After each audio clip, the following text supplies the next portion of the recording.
everybody, come on in and welcome to day number 10 of the New England Farmhouse renovation. I was going to post this last night, but something came up and I'll get to what that is in a minute. But in the meantime, you've just come in through the barn and we're in the hallway, and you see behind us that beautiful opening that we made into the dining room. And that's going to be our new entrance into the house. Now, our project yesterday was taking the dining room and we leveled up all the joists and we were going to put subfloor in. And I'm happy to report that the subfloor is in and all the way to the center of the house. In fact, doing the marble test, we can see that it is perfectly level. Well, we didn't continue this into the hallway because, doing the marble test again, we can see that the hallway is not level. So we've got some leveling up to do here in the hallway, and we want to do that because we want this floor to be one perfect level all the way from here into the dining room, into the living room. And this will be the most level this house has been in years, and we're excited about that. Getting to what happened yesterday and the reason we didn't post. Well, while we were putting the subfloor in, we've had the radiator here kicking around and it's taken its dinks and bruises, but we happened to pinch one of the hot water lines to it, and when we pinched it, it caused a leak.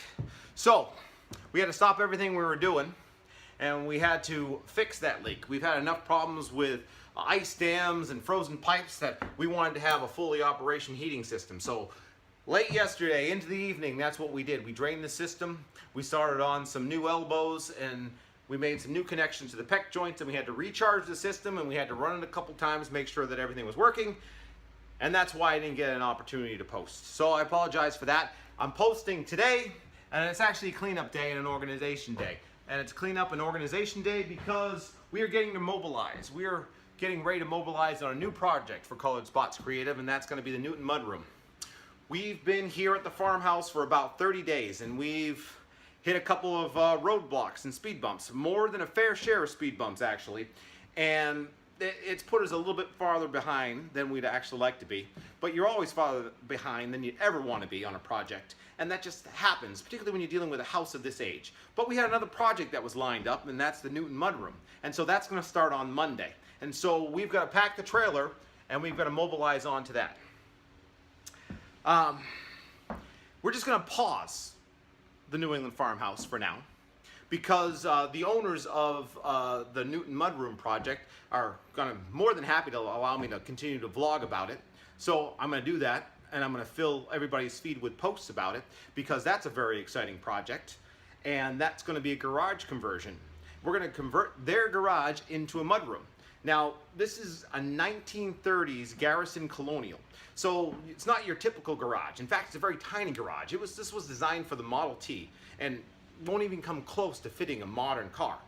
So the owners just bought the house, and they've got a growing family and they've got a dog, and they don't have anywhere where anybody can come in and kick off their boots. So as the style of the Colonials is your front door enters right into a narrow hallway. You have the stairs to go up, you have the living room off to the right, and you have the dining room off to the left.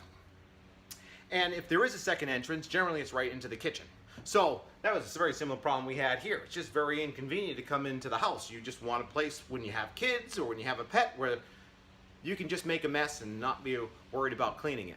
So they came to us with the project, and we said, well, why don't we actually take your garage that you're only using for storage and turn it into a mudroom and a shed. So half the garage is still going to be a shed, so they'll have access to their recycle bins and their trash bins and their outdoor equipment. And then the other half is going to give them access to the backyard, the front yard, and the kitchen. And so it's going to be long enough where we're going to have a couple closets in there. We're going to have plenty of cubbies, and it's going to have a tile floor. In fact, it's going to be a radiant heated floor where the kids can just come in, they can kick off their shoes, the dog can be in there, and it's going to have a pet door access to the backyard. So it's just going to be an area where it's going to be easy to clean, and you're not going to have to worry about everything tracking into the house. I'm very excited about that project. I'm excited about all my projects, and so that's going to start on Monday. And I'm going to take you all with me, and I'm going to do plenty of posting on it. But let's not worry about the New England Farmhouse for now, because the New England Farmhouse is going to keep going. It's just pausing right now. We're going to be doing the Newton Mudroom during the week, and then we're going to continue with the New England Farmhouse renovation on the weekends. So I really am going to fill your feed with plenty of this stuff, and I'm glad you're all coming along and checking it out, and you're all interested in this. In fact, I'm going to put a link in the description here where you can go to our website at Colored Spots Creative and check out our Blocks and Spots page, which is all about DIY and helping you guys do it yourself. But you can't always do it yourself, and sometimes you need a little bit of help. So why not ask Colored Spots to help you along? Maybe you've got a project you started, maybe you got a project you don't know how to start, and you just need some help. We're more than willing to help. So send me your information on what kind of project you have, and I'll respond to it. It might be something that we can do, might not be something we can't do, but you'll see our schedule of what we have coming up, and maybe our schedule will fit your schedule, maybe it won't. Either way, I'll get back to you, and if I can't do it, I'll point you in a direction of somebody who can do it and can help you out. So that's it. I'm glad everybody's coming on this adventure with me. I hope you're going to come on the Newton Mudroom adventure with me, and keep checking back because we're going to continue with the New England Farmhouse renovation. So that's it for me. Day number 10, 30 days into New England Farmhouse renovation, signing off. Next up, day number 1 of the Newton Mudroom renovation, where we start demo all over again. Hope to see you there.